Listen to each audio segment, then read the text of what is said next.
Ilana, so tell me about some of the problems in terms of the operations of when choosing a migration investment of what your clients are looking at.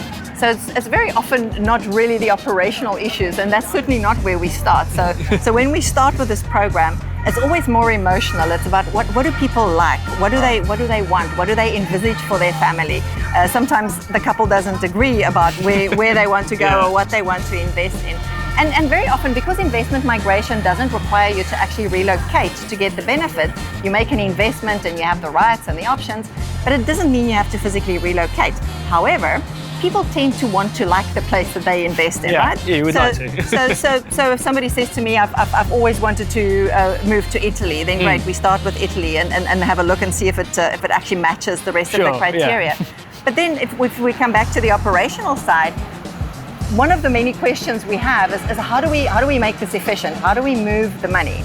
Because regardless of where you come from, if you're American or Canadian or from South Africa or anywhere in the world, if you're investing in Europe or in South America or in the Caribbean, money has to move, right? So that's where your company comes in, and you solve that problem. Yeah, we've been working with a number of Ilana's clients, and a lot of high net worths who are moving their money from one country to another.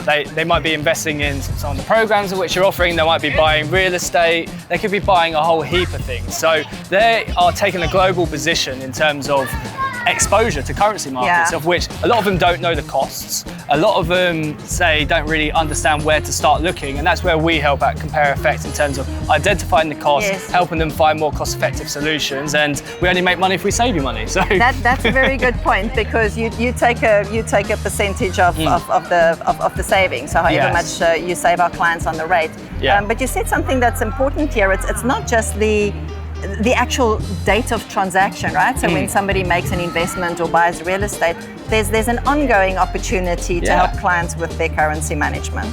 Yeah, it's, normally with these programs, there's normally a couple of fees that you have to pay up front to get the process started, which are great opportunities for clients to test our product to see how much they can reduce their costs by.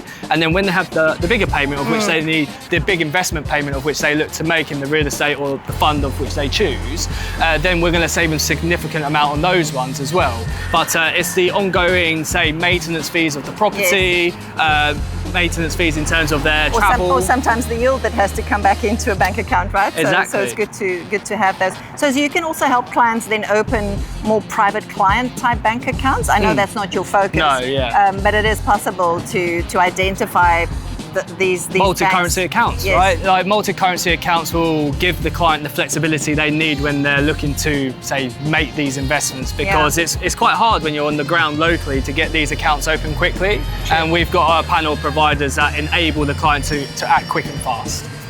Amazing, thank you very much. So that's one of the operational problems that we've managed to solve by having partnerships with professionals in our industry. Thanks, Giles. Thank you, Ilana.